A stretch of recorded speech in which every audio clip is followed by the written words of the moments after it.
Hello, everyone. Thank you for joining us today. My name is Frida Pineda Sandoval, and I am the TTA manager here at NCHPH.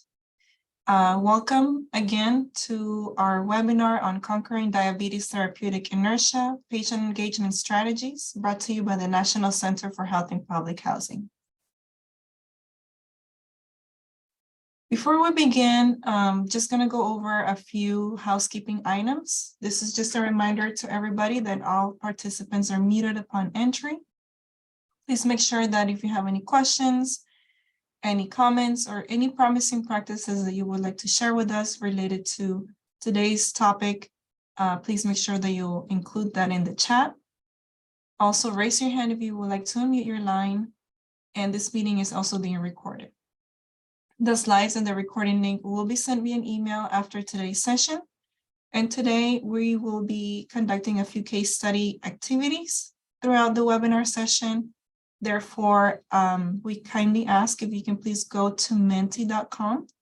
That is the platform that we're going to be using today to do these activities, and enter the code 54856701. Or what you can do is scan the QR code that is on the screen, and that will take you directly to the website, and you can also enter the code that way.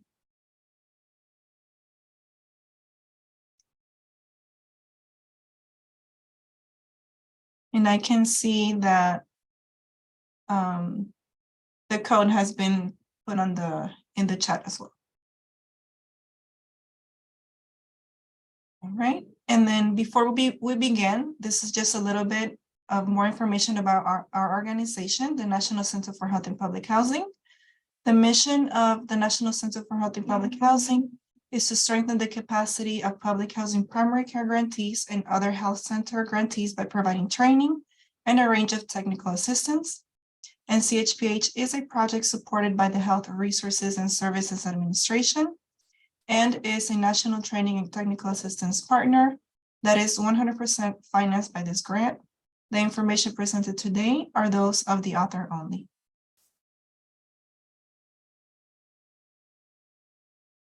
And before we continue, I would like to just also introduce you to Chantel Moore, who is our communication specialist, and Dr. Jose Leon, who is our Chief Medical Officer, who will be helping in the presentation today as well. So this is just some background information about the health centers that are close to public housing. As of 2021 health center data, there were over 1,300 federally qualified health centers that served to 30 million patients, 458 FQHCs that were in or immediately accessible to public housing, serving 5.7 million patients, and 108 public housing primary care grantees that served to 911,683 patients.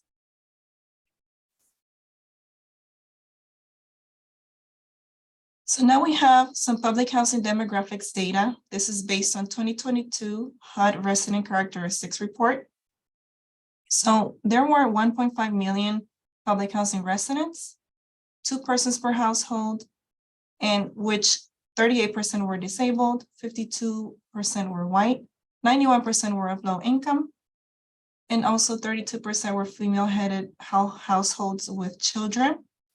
At the same time, 43% were African-American, 26% were Latinx, 19% elderly, and 36% children. Now I'm going to pass it on to Dr. Jose Leon, who is going to provide some more understanding on diabetes among in the communities among community health centers. Thank you, Fide, and good afternoon, everyone. It's always a pleasure to be part of these conversations on diabetes. We've been covering a lot for the last few years regarding diabetes. We have discussed diabetes prevention, diabetes management, and today we are going to focus on diabetes therapeutic inertia. This is a very important topic. We have a lot of materials to cover. And thank you so much for attending this webinar and being part of this activity. If you have any questions, as Fide said, or if you have any comments, we would like to have a very interactive activity. So please feel free to chime in on any of your promising practices, anything, any challenges that you have, or anything that you've done to address diabetes and help your patients with diabetes. Before we get into the nitty-gritty of the presentation, this is some information that we are taking from the National Health Center Program Uniform Data System, our data 2021. On the slide shows the percentage of patients with diabetes, those patients served by community health centers.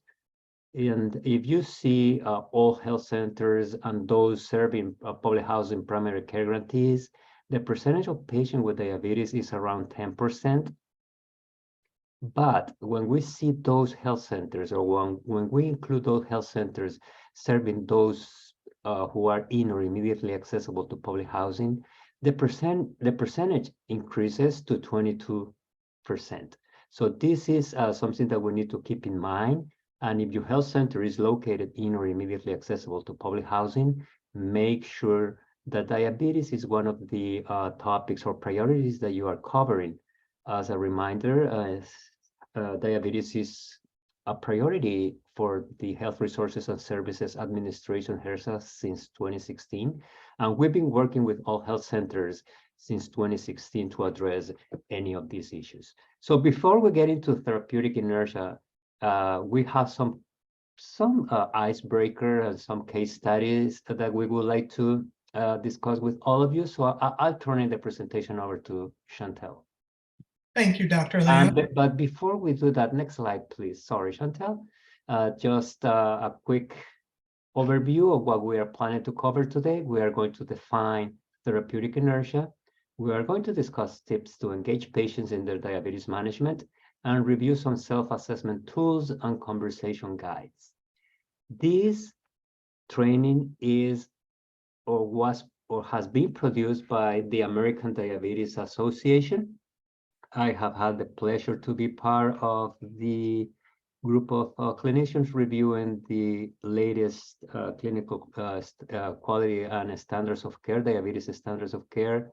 And we'll be covering some of these really interesting issues. But again, the resources are all of the American Diabetes Association. And we have some materials that we would like to share with you. Those materials will be sent to you via email when the webinar is over, as long as with the slides and the recording. So Chantel, please take it away. Next slide, please. Thank you, Dr. Leon. I would like to go ahead and start with some case studies. So Fide, would you mind enabling screen sharing? Give me one moment. All right, screen sharing has been enabled. Okay, thank you, Fide. Okay, so if you all would not mind visiting menti.com and entering in the code 5485671.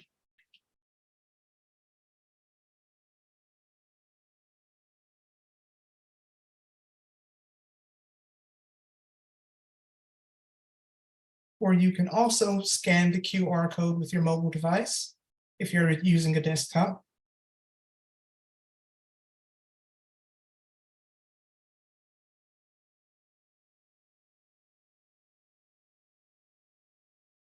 Okay, I see a lot of people are signing in. So our first case study question is about the fear of injections. A female patient presents with an A1C of 9.5% and has received metformin plus for the last 2 years. During a discussion of therapeutic options, the patient expresses anxiety about using injectable therapy, but her target A1C goal has not been attained with any of the multiple oral regimens that she has tried. How would you talk to your patient about this fear of injections?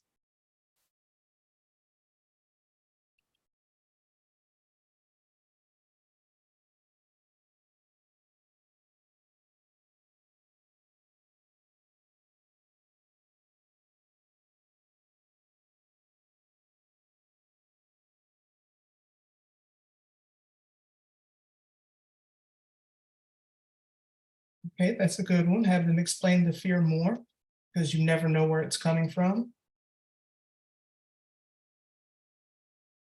Also ask if she's being fearful of doing it herself, or if she would be better having someone else administer them.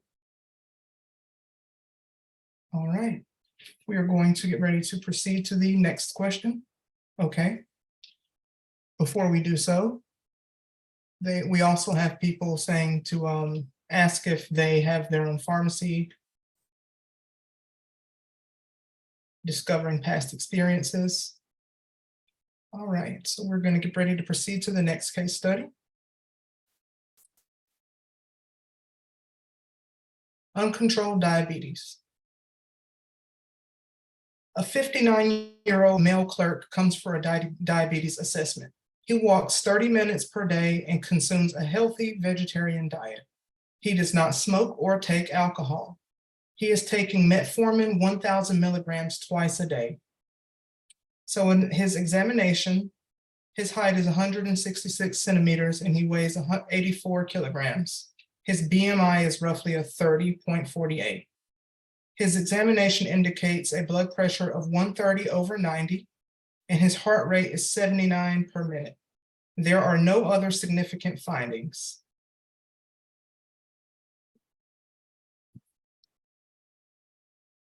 Before addressing therapeutic inertia, what else would you like to know about his glycemic control?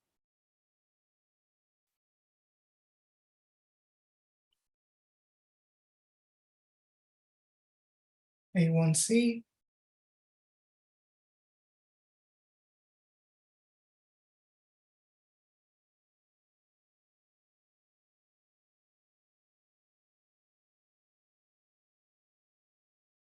Exercise. Is he checking his blood sugar?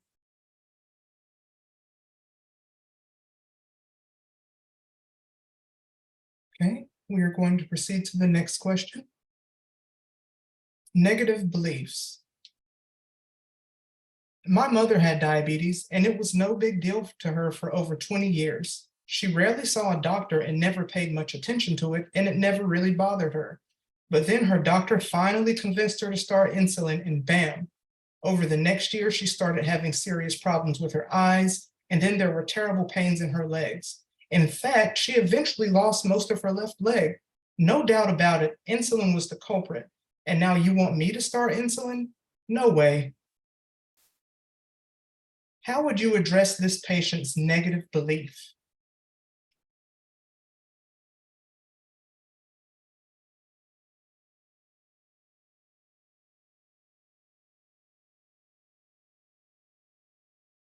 Education, very important.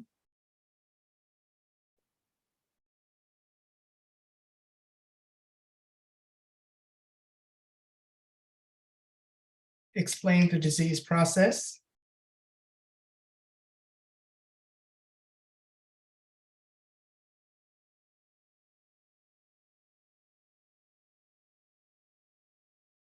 Right, mentioned that diabetes varies from person to person. Not taking care of yourself now can lead to complications in the future. Explain more about what a chronic condition is. All right, and that will conclude our case study. Thank you, Chantel. No problem, Dr. Leo. And we'll go back to the slide deck, Peter, please.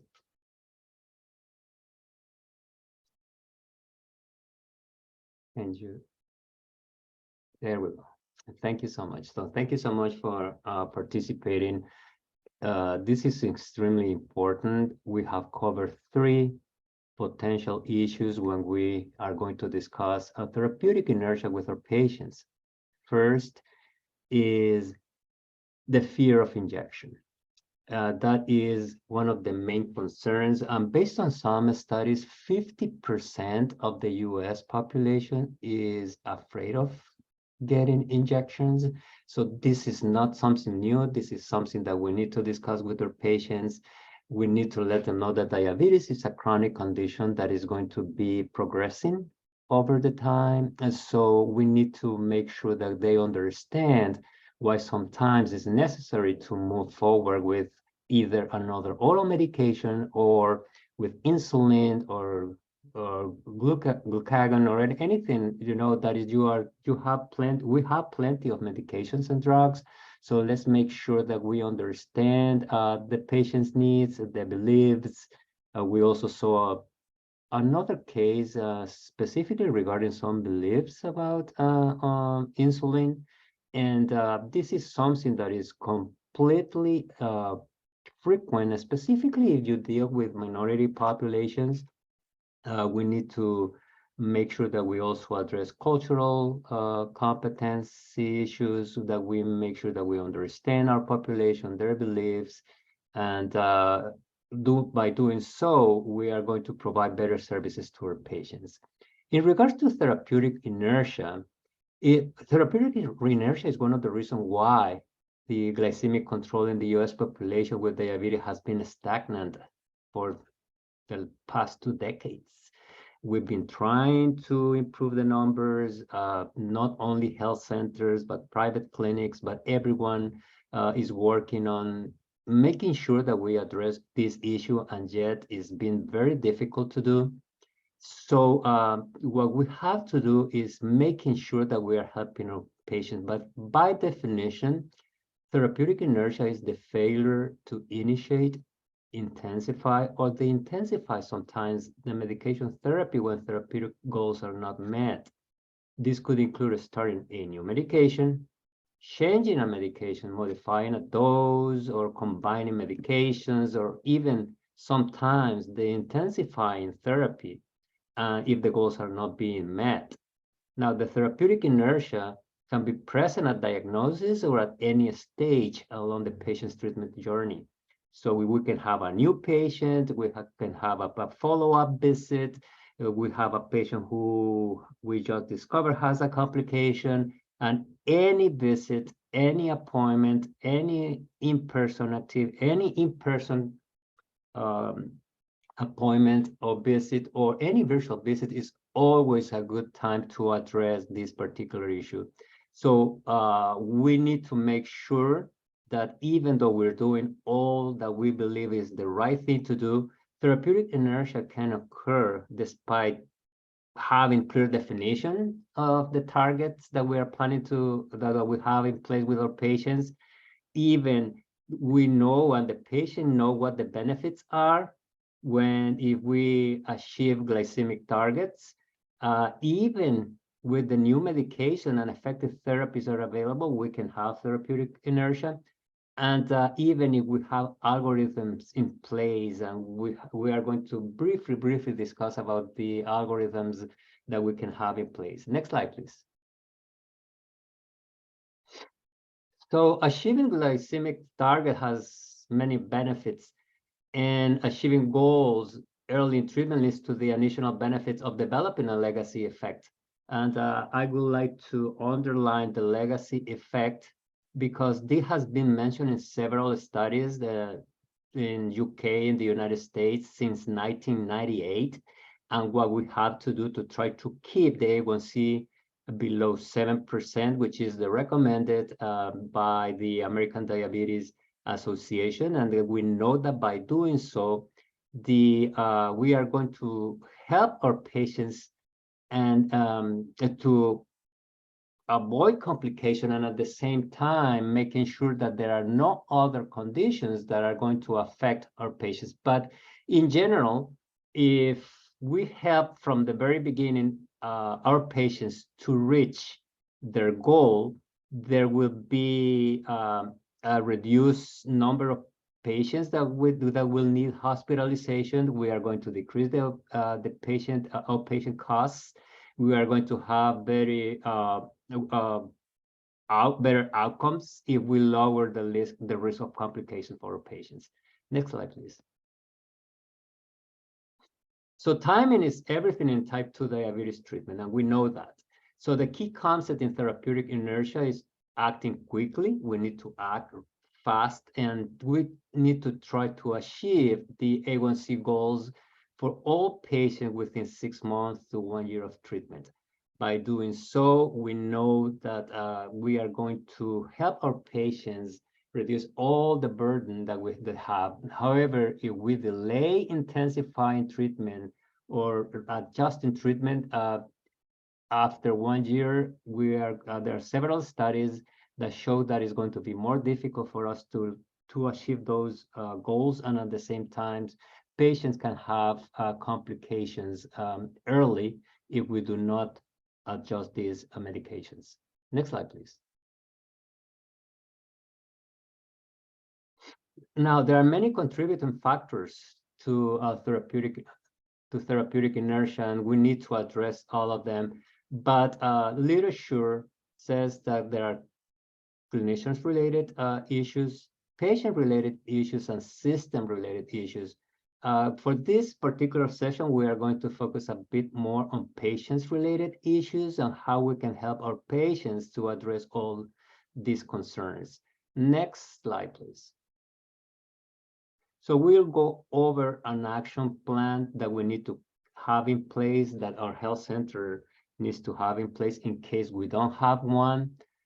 Several organizations are helping health centers with all the diabetes training, and NAG has many documents addressing diabetes and how we can help diabetes. So I invite all of you, if you haven't done so, to go to the NAG website.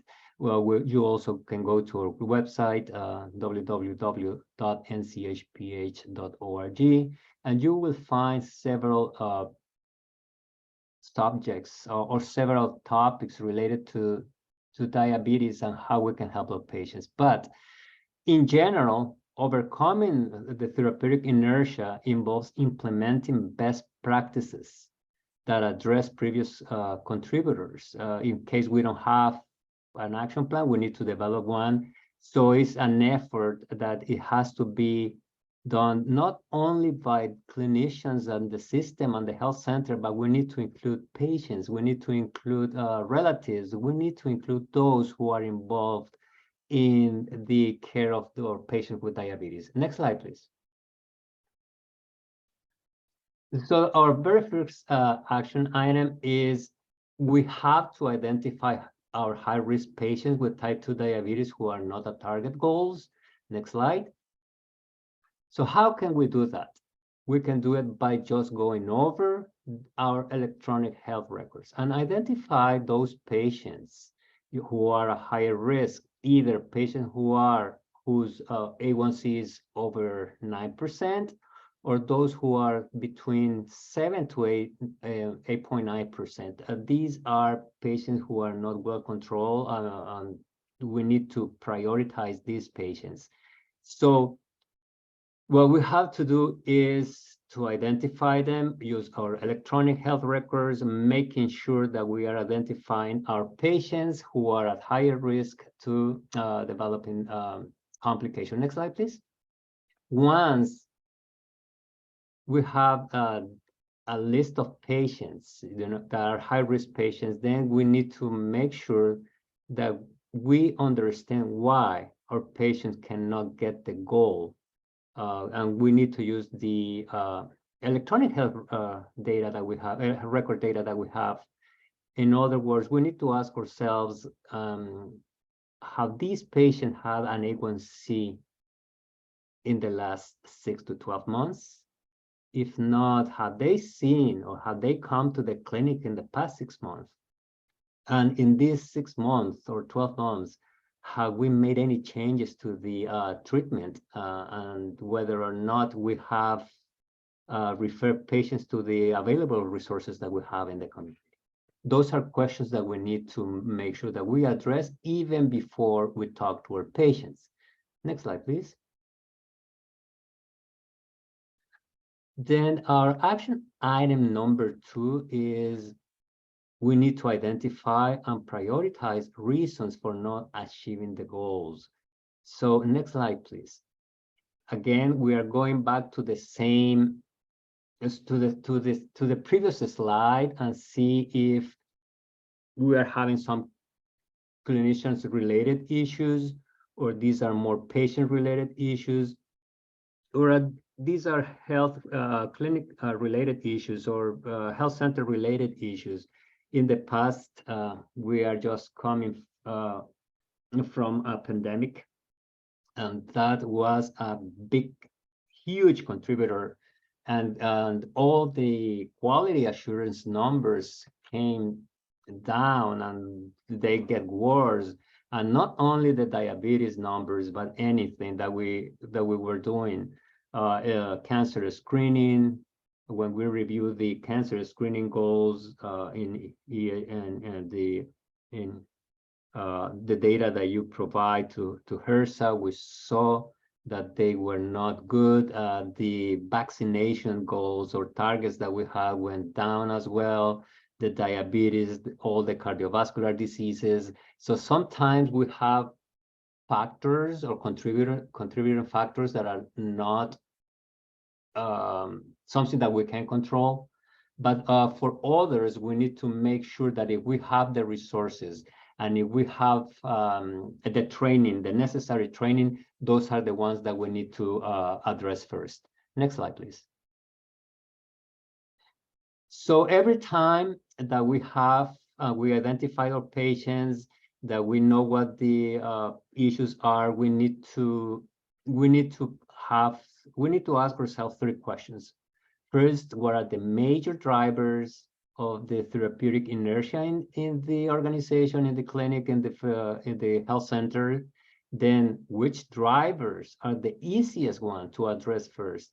And whether or not we have some best practices, we have, again, talk to our patients, do we have everything covered? Do we have referrals? Do we have the diabetes educators? Do we have all the team that is involved? So that is the very first questions and discussions that we need to have internally with our team before addressing any other issue with our patient. Next slide, please.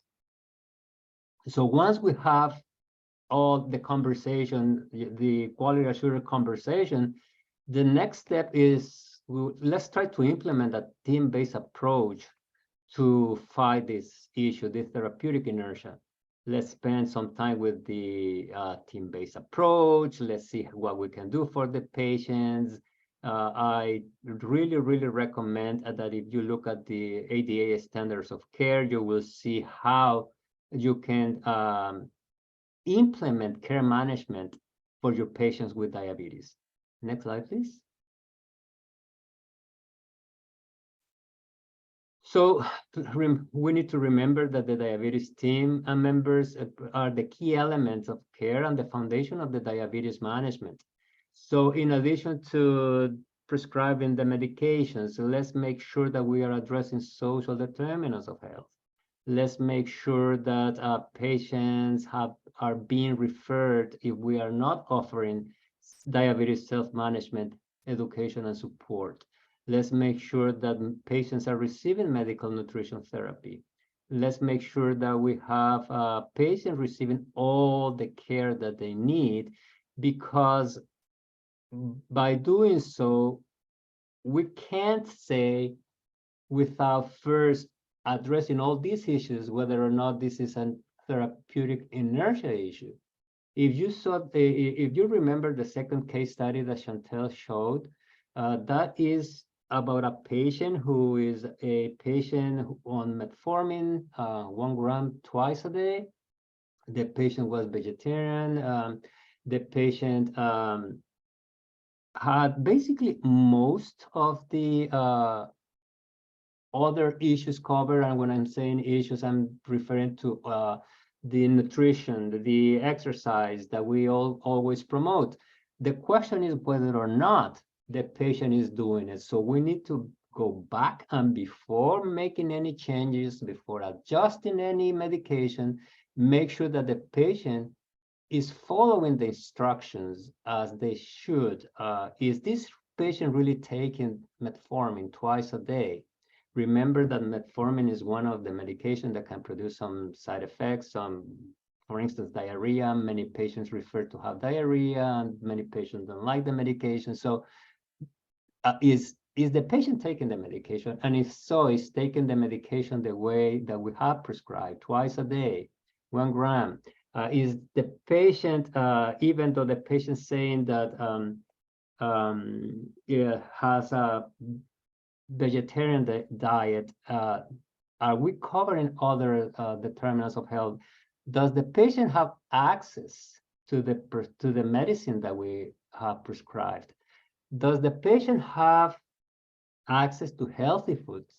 So those are the things that we need to consider. And if the answer for those questions are affirmative, then we can see how we can adjust the medication that these patients are on.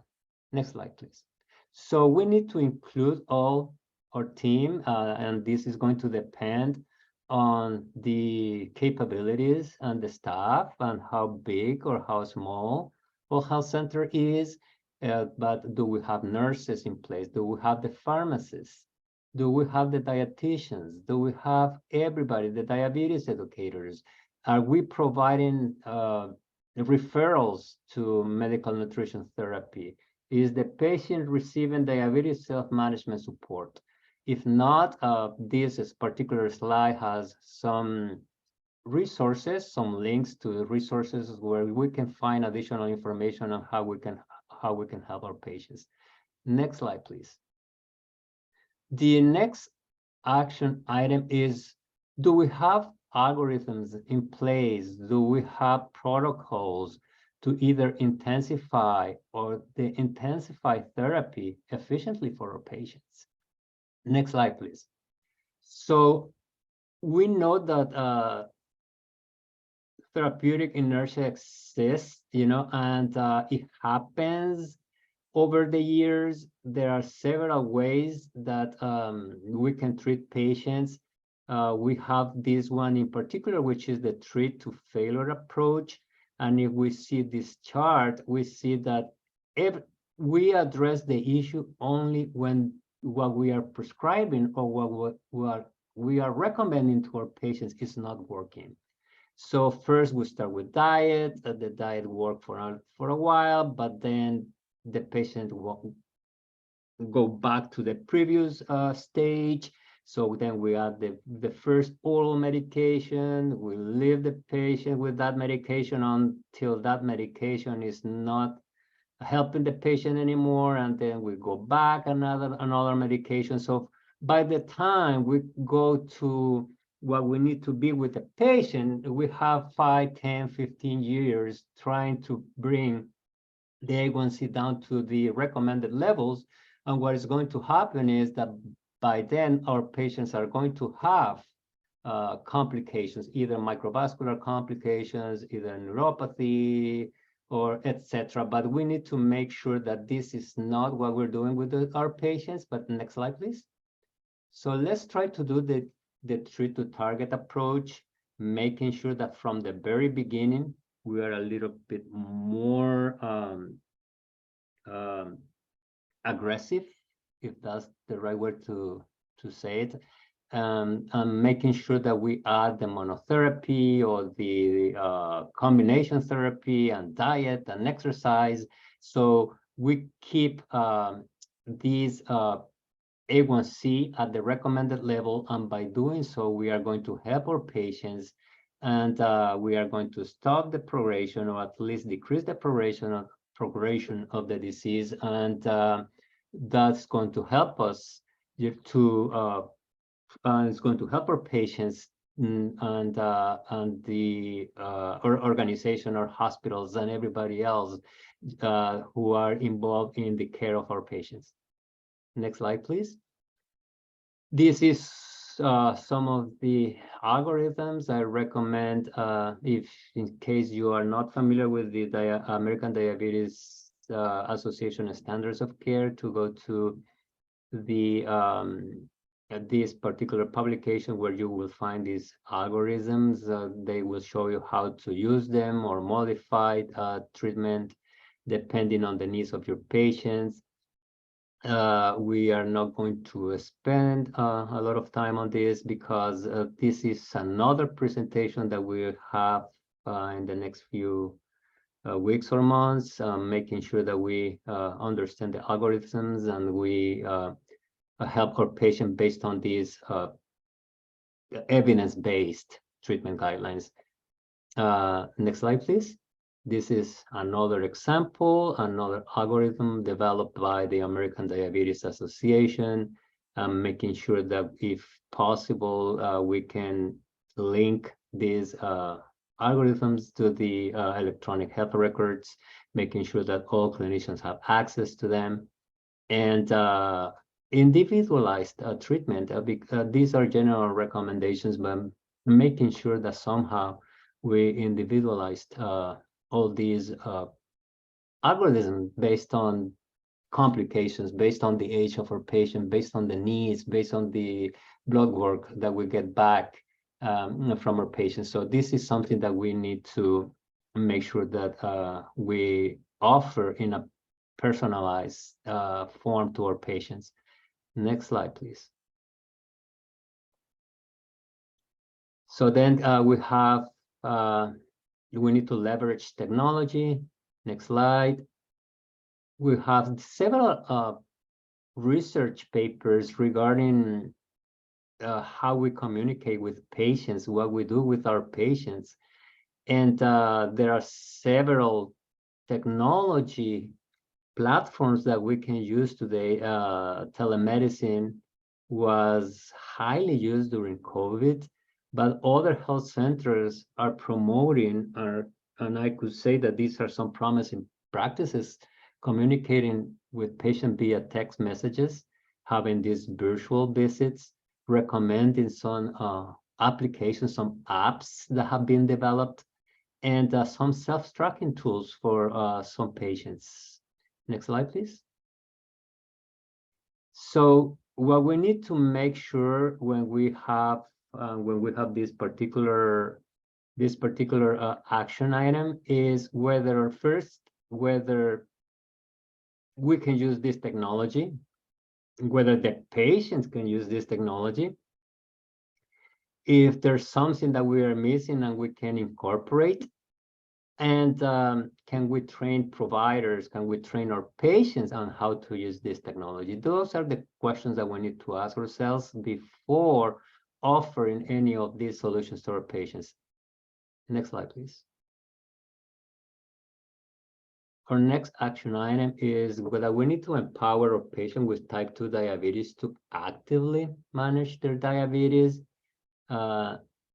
Next slide, please. So by doing so, we need to make sure that we talk to our patients about A1C at every visit, that we do not cover more than 2 topics at each visit. If we are explaining to our patient about A1C, let's talk about A1C. If we are talking about some side effects, let's talk about the side effects. If the patient is on a new medication, if the patient has some issues understanding about complex and simple carbohydrates, let's make sure that we spend just some time talking to them about that. And very importantly, is always important to have a brief discussion about hypoglycemia, because this is also a serious complication. The patient needs to understand the signs and symptoms of hypoglycemia and what they need to do if by any reason they develop hypoglycemia. Next slide, please. So the next action item is the follow-up and manage our time. Next slide, please.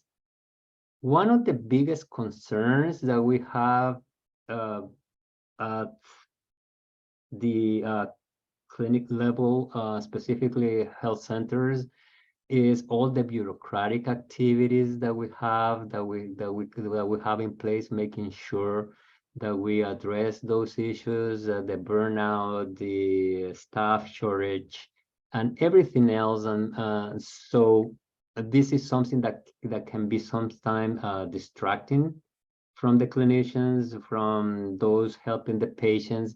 But in general, what we have to do is to focus on 3 of these follow-up and best practices. And we need to make sure that we have technology in place, that we are doing the follow-up visit based on the patient needs, and that we are identifying our patients depending on the A1C results that we have. Next slide. So there are many factors, and these are some best practice actions to overcome therapeutic inertia. But this is just a list of some of the best practices. We need to prioritize based on our patients. Again, we need to make sure that we are offering solutions to our patient based on their needs. But every time that we have a conversation with our patients, make sure that we set clear glycemic goals. Again, it will depend on the age of our patient. It will depend on the complication. It will depend on the stage the patient is in.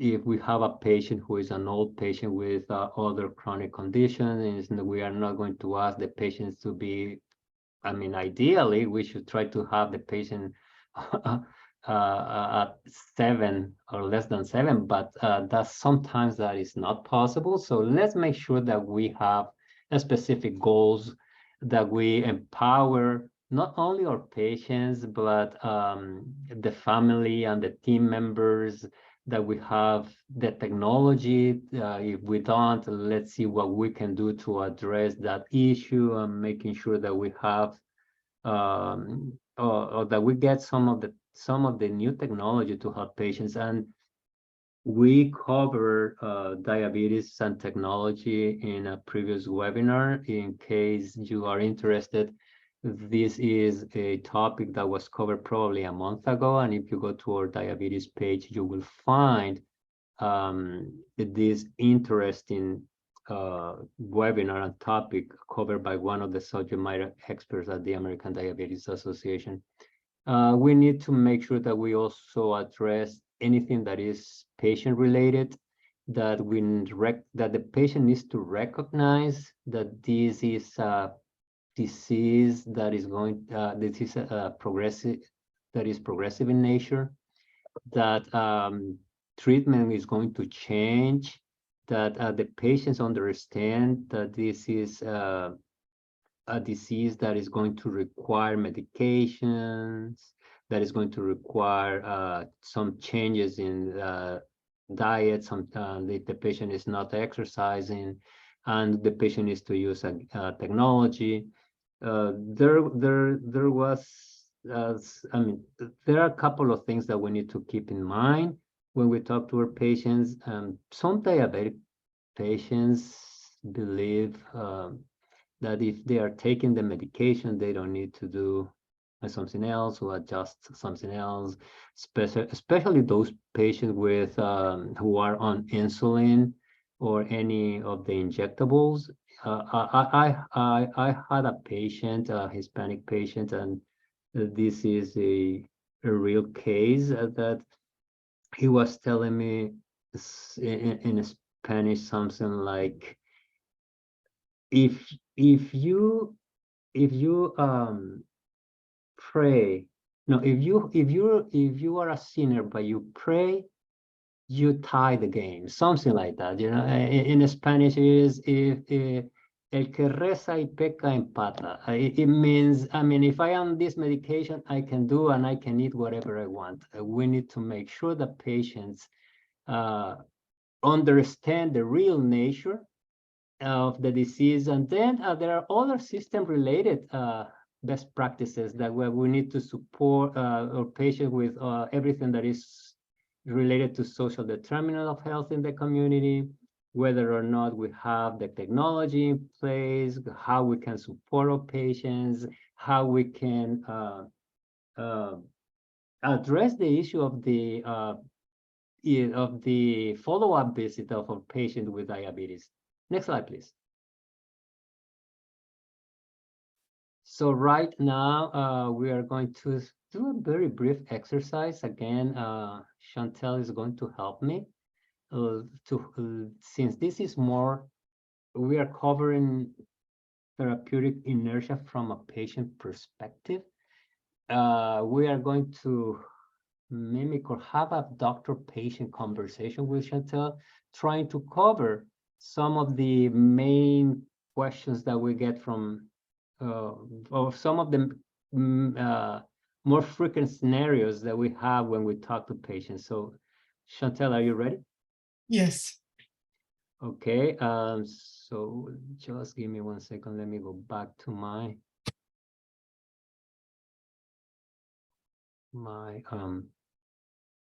guide here.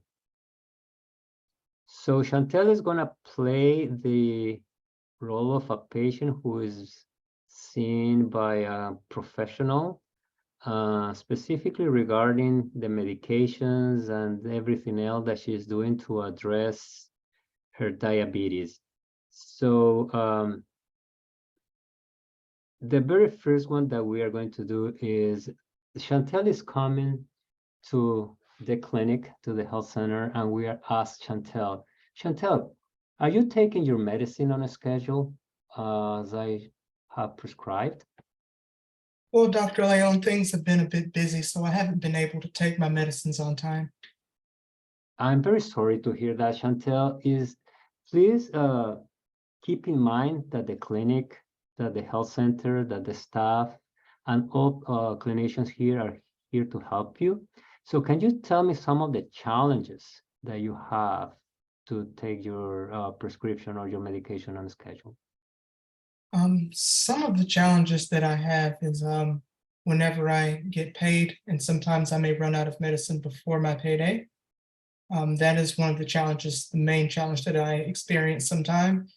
The other challenge is I do have a family and I have 2 children and they're small, so getting them ready and getting prepared, I oftentimes overlook the medicine and just grab whatever I can to eat and maintain. Thank you, Chantel, for being honest with me. As you know, we have social workers here. What I'll do is that I will refer you to one of them, and that they will be able to help you and offer you some of the solutions that we have here in the community. Does it work for you? Yes, that sounds good. Thank you. So that's one case scenario how you can address the issue of taking medicine sometime. We have another example or another case with Chantel. So this is in regards to whether or not she is getting or meeting the A1C goal. So Chantel, when was the last time that you got your AC1 checked, and were you meeting the goal that was established by your doctor? Well, I have gotten my A1C checked in a little over 6 months, and at the time it was roughly around a 9.5. Thank you, Chantel. You know that this is a condition that progresses if we don't keep that A1C at the recommended level that you the first time that you came to the clinic, you saw another clinician. However, all the team here is ready and happy to help you. So if you are not checking your goal, if you are not, I'm sorry, achieving your goal, what we have to do, Chantel, is to see you more often here. Would you agree, and would you be able to come in 3 months and keep we are going to recheck the A1C, and at this moment, probably we will have to adjust the medications that you are on. So are you okay with that? Yes, I'm okay with that. Thank you. Thank you, Chantel. And our last example is in regards to whether or not she would like to adjust or increase the medication. So, Chantel, many people with diabetes take more than one medicine to manage their diabetes. Are you okay with the idea of taking more than one medicine? I'm not okay with the idea of taking more than one medicine, Dr. Leon. I've just heard so many stories from people that I know about how it can make things worse. Can you tell me those stories and why do you think that is something that you don't want to do? You know, diabetes is a condition that progresses and has a lot of complications. If it's not well managed, you can have some issue with your eyes. So you need to see an eye doctor every 6 months, every year. And depending on what the results are, you need to make sure that you don't have other complications. People with diabetes always can also have issues with their heart or with their feet. So you need to understand, and we are here to help you, that in the future you may need more than one medicine. So are you okay with that idea? Yes, I'm okay with that idea. I'll give it more thought. Okay, Chantel, but keep in mind that this is that all personnel, all staff here is willing and able to help you. So we have a health educator and a dietitian that I would like you to see. So please keep that in mind and try to take your medicine as we have prescribed, as well as making sure that you always check your glucose every morning. And if you have any questions or if you have any issues or any side effects, you know that you can contact us, that you can call us, that you can text any of our nurses, and we are here to help, ready to help you. Thank you, Dr. Leon. I'll keep all of that in mind. Thank you. So these are some examples on how conversation can go with patients. Next slide, please. But let's make sure that we address these. These are some resources first that you can find in this toolkit on diabetes inertia, and that we are planning to share with all of you. But there are three things that we need to know, that the patient needs to know. And first is what things can make their sugar go up, things that can make their sugar go down, and how they can track those changes. So let's make sure that we also address, as we said in the very beginning, hypoglycemia, because that's an issue and very important complication that we can have when we are adjusting any medication to our patients. So they have to understand what the signs and symptoms are, and if you have a relative or the family has a relative coming with them to talk to you about their her or his diabetes, let's make sure that they also receive that information. Next slide, please. Also, we've been talking to our patients about A1C and what it means and why it's so important. Sometimes patients do not totally understand the A1C test. They do understand the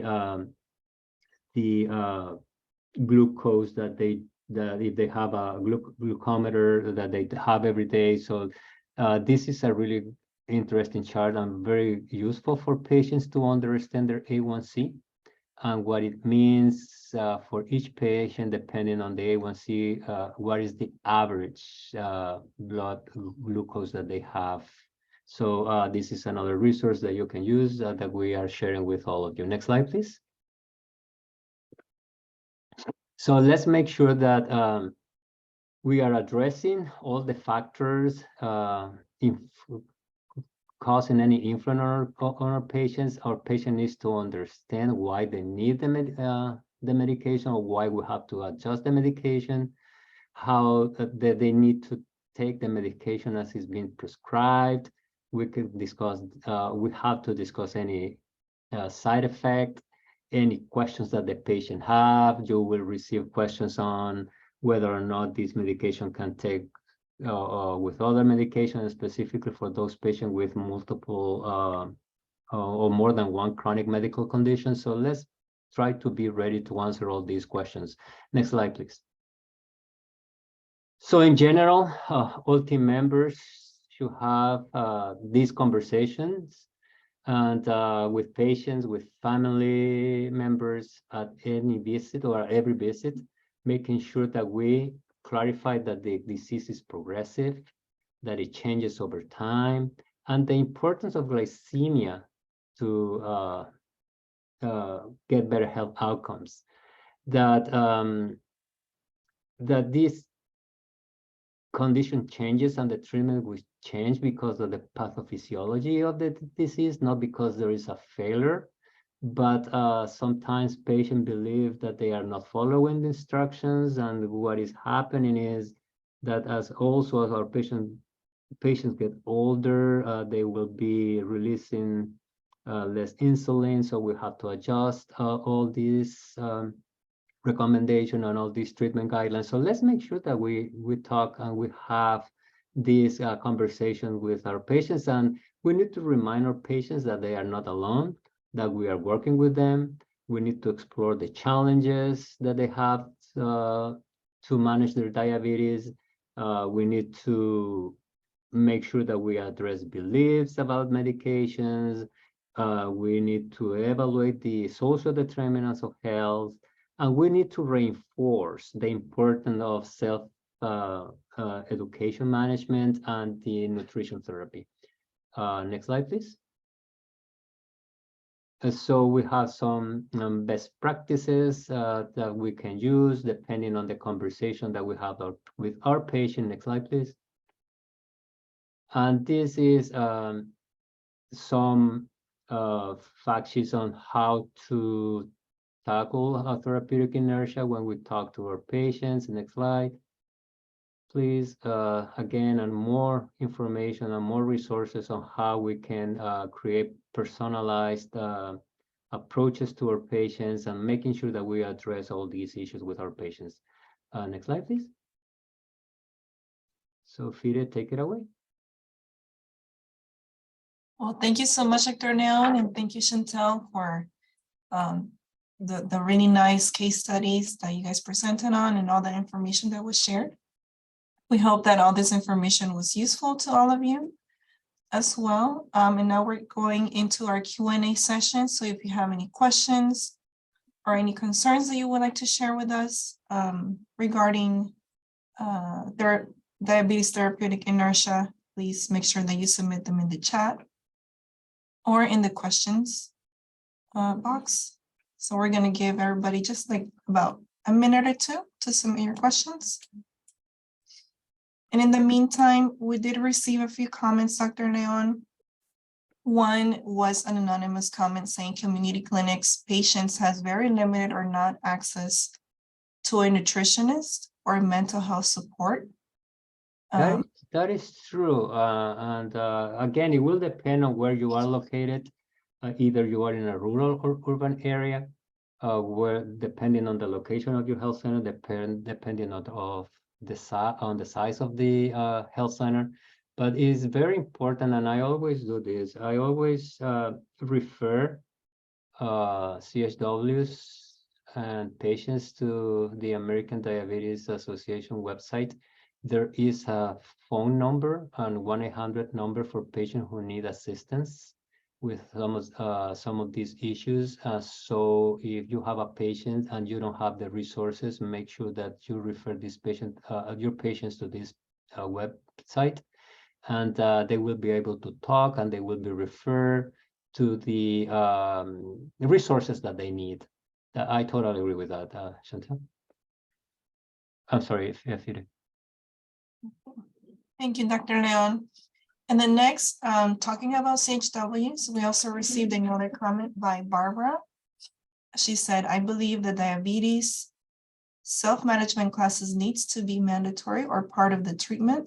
Spanish-speaking patients need a lot of education about what diabetes is. And she is a CHW delivering diabetes self-management classes in Spanish. And she's joining us from Community Health Partnerships from California. Excellent. Thank you so much, Barbara, for joining us today.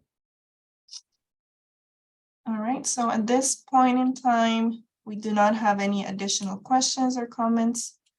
I'd just like to remind everybody to please fill out or complete our post-evaluation survey, which is going to pop up right after you log out of Zoom. Your feedback will be very useful for us, so we will appreciate that. And also, if you have any further questions after today's session, this is our contact information. You can contact Dr. Jose Leon at jose.leon@namgt.com. You may contact me at Fide Pineda. My name is Fide Pineda Sandoval, and contact me at fide@namgt.com, or Chantel Moore, who is our manager of communications at cmoore@namgt.com.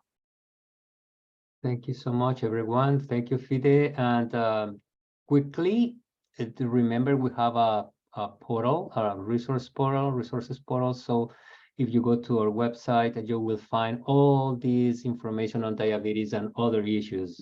So thank you so much. And Chantel has added the URL for the portal. Thank you. Thank you, everyone. Thank you, Maria. All right, thank you so much. And have a nice day and a good rest of your week. Thank you.